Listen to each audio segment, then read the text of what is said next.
On the eve of Memorial Day, as the volunteers of the Indiana National Guard look on from distant Afghanistan, we pay tribute to those who gave their lives for their country. To be sure, they were soldiers with sworn duties to fulfill, but they were first and foremost Americans with families left behind. There is no greater love than to lay down your life for your fellow man. They are our heroes. They were our family. He was our caring son. She's my beautiful daughter, my angel. My little brother and my friend. They made the ultimate sacrifice for our country. She took pride in everything she did. He did it because he loves the United States. It really made him feel that he was part of something bigger. I am so proud of him. Corporal Holly Ann Charette. Private First Class Nicholas Alexander Medeiros. Major Eugene T. McCarthy. We remember them every moment, but on Memorial Day, we will remember all of the brave men and women who gave their lives. We will never forget.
Race fans, it's time for another magical moment at the Speedway. His voice has become an institution at this race. Here to perform back home again in Indiana, our good friend, Mr. Jim Neighbors.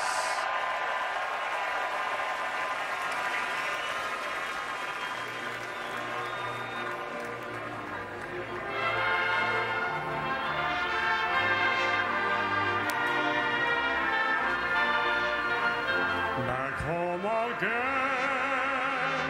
in Indiana, and it seems that I can see the gleaming candlelight still burning bright through the sycamore.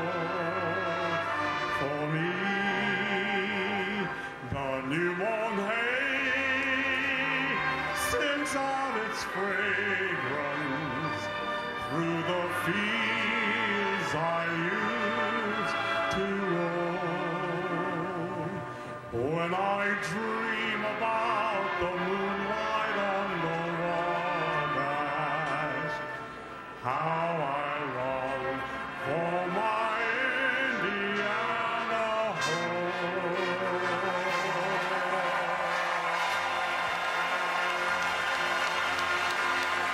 Ladies and gentlemen, Jim Neighbors at the Indianapolis 500. At this time, it's a pleasure and honor to introduce the legendary voice of the Indianapolis Motor Speedway, Tom Carnegie. It's time now to say the most famous words in motorsports is the chairperson of the Indianapolis Motor Speedway, Mary Hallman George. Ladies and gentlemen, start your engines.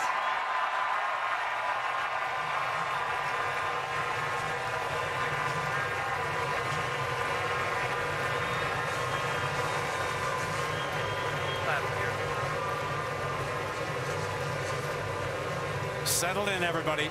The greatest start to any sporting event in the world is about to come roaring your way.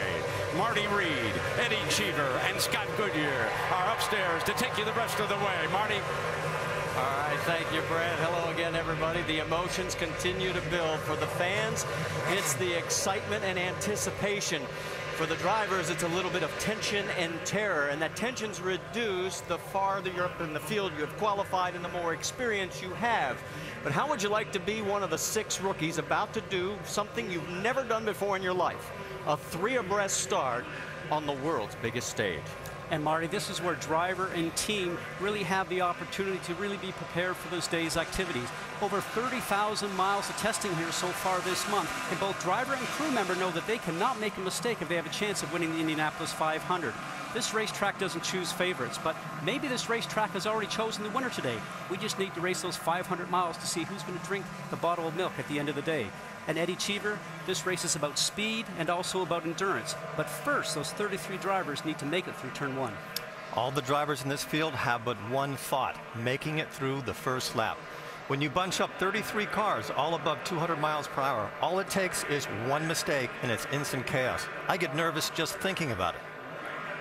Well, the cars have started. They've pushed off on the first pace lap. Robin Roberts, of course, will be driving the pace car, and there she is, got a big smile on her face. Now, it looks like they may be going slow, folks, but she has to maintain 100 miles an hour and then up to 125 on that final lap coming around turn 4. And one exciting ride to the next, folks. Here's the IZOD IndyCar 2-seater debut. For this race and every other this season, it will follow the field up to the green flag. And today it's driven by 16-time Indy 500 starter Michael Andretti. And in the fastest seat in open wheel racing, that's actor Mark Wahlberg as he rides shotgun. Boy, I think we all sort of envy him right now. Look at him waving to the crowd. He's going to get the thrill of his life. Look at this crowd, especially on the infield. It has been an incredible turnout today. Here's our GoDaddy.com what to watch for.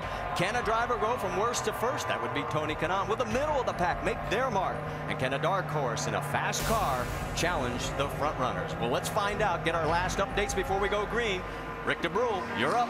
Well, if you're looking for excitement, go straight to the last row. That's where Tony Kanaan is starting for after a bad qualifying. Now, he knows what he's up against. He knows that he's got to slice his way through the field. He knows no one has ever won from the back row. That could be a burden for some people, but Tony, he didn't look at it that way. He looks at it as his chance to make history. Jamie Little? One of the most talked about trophies in all of sports is the Borg Warner. 67 faces on here, all are men. Perhaps today will be the day we see the first woman's face adorned on this trophy and in victory lane. 4 women will take the green, including Danica Patrick, who starts back in 23rd. Vince Welch? One of the biggest stories leading up to this race today has been the performance of Alex Tagliani. A year ago, he started in the last row. Today, he starts in row 2. Tagliani has never won an oval race, but he believes that his small team could possibly do it today. But there's a big difference between being among the best in practice and qualifying and getting it done on race day. But Tagliani truly believes that this team is ready and that he may be a well-known driver in the paddock today. Tomorrow, he may be a well-known driver around the world. Jerry Punch? Well, Vince, Tagliani's tiny team sits between 2 of the giants in open wheel racing, Team Ganassi and Team Penske. For many, these 2 teams are the motorsports equivalent of Yankees Red Sox. The rivalry is that intense. There's no one the other would rather beat. And today, both are chasing